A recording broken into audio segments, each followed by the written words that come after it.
What's up, friends and family? Welcome back to the channel. Today I'm going to be showing you how to make drums like Kabza de Small.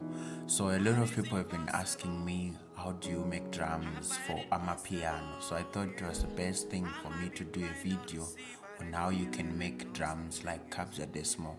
Now in this video I'm just gonna be showing you how you're going to arrange and select the sounds or the drums that you need to use in your drum loop for it to sound like Kabza de Small. I'm not actually going to be doing the mixing and the mastering of this. So here's the thing that we're going to be making.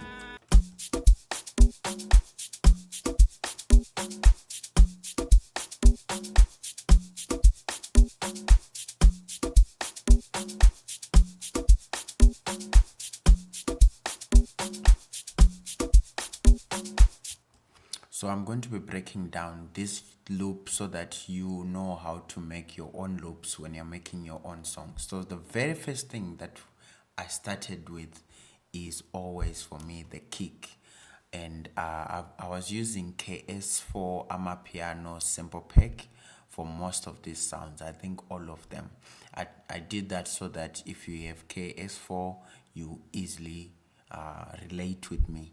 But if you don't have, I suggest you go look for it. If I find a link, I'll put it in the description. But without wasting your time, let's go back to the kick. So the kick is very, very soft, but I didn't want to make it too soft because Kabza de Small sometimes he has a very powerful kick because he knows how to play around with the log drum later on. But here's the kick that we're working with. So straight forward to the floor, like no fancy stuff, just the kick, just like this. Let me just solo it. So that's the kick. Followed by the kick, I added another kick. This kick is just the same type of kick, but this one is just going to kind of layer it and give it a jump, a bounce to it, something like this.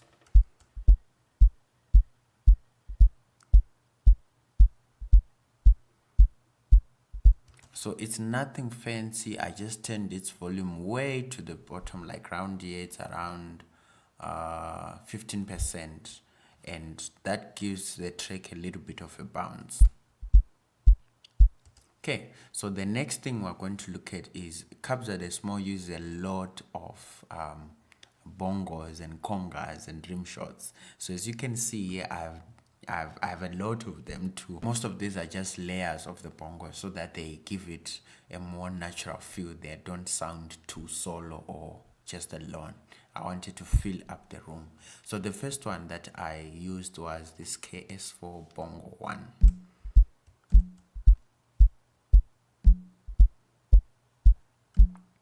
But it was a little bit too quiet and sounded alone, so I added another one, this other third one, so that it just gives it that punch, that energy.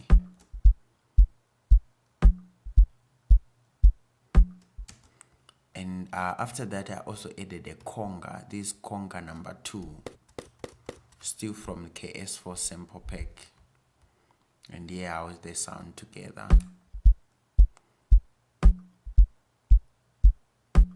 So as you can tell, the more layers you put, the more you fill up the space, and the drums don't feel alone or they don't feel very far. They get a little bit of the presence. Most of it is done in the mixing and mastering stages, but at this point it's always good to get it right the first time, all the way from the bottom, because that makes your mixing and mastering very easy. Yes, with the rim shot.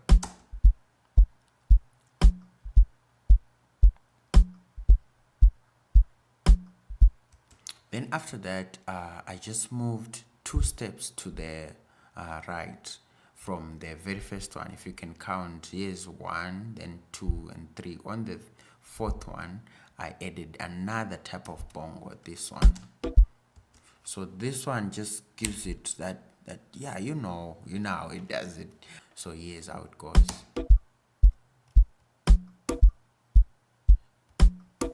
This is another conga number 5, just a layer to conga to bongo number 4. I mean, There we go. So here's how they sound together now.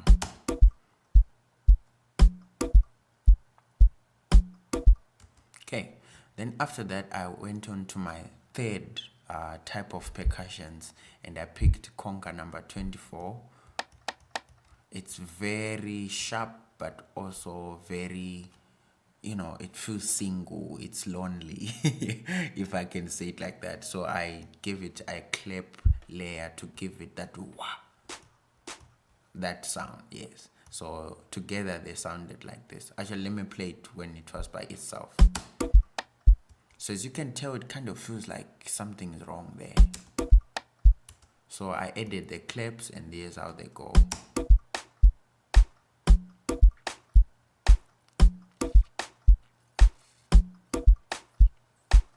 Okay, so when you're at this stage, you can already tell this sounds like an Amapiano drum loop, which is what we want. So after that, I added my fourth conga, which is conga number 29.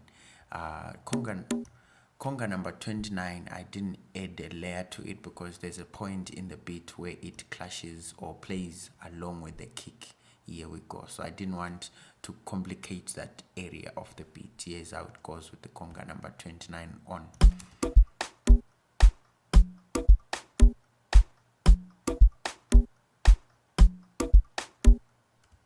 Then for my last and final percussion loop, I used bongo number 42.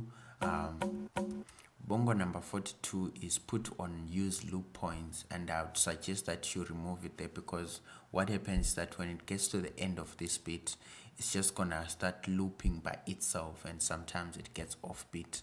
So I would suggest that if you are going to use a sound that, or a sample that is that has loop points like these ones, I would suggest you use loop points, so that it just makes your life easier.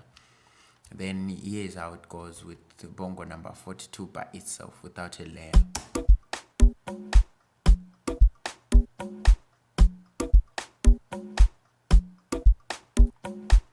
Then to layer it off, I added another clap so that it gives it some more atmosphere and more presence. Here's how it goes with the clap.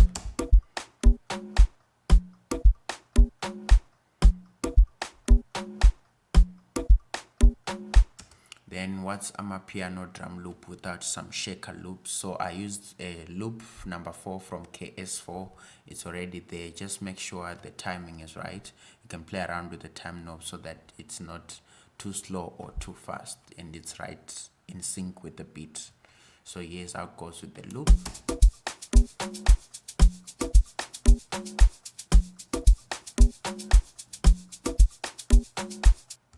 Okay, then just to make the shakers a little bit more interested, I added another shaker number 19.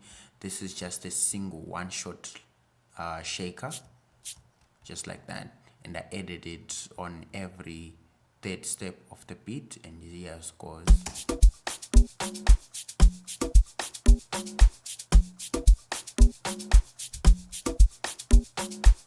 So basically that's how you make an Amapiano drum loop like Kabza de Small.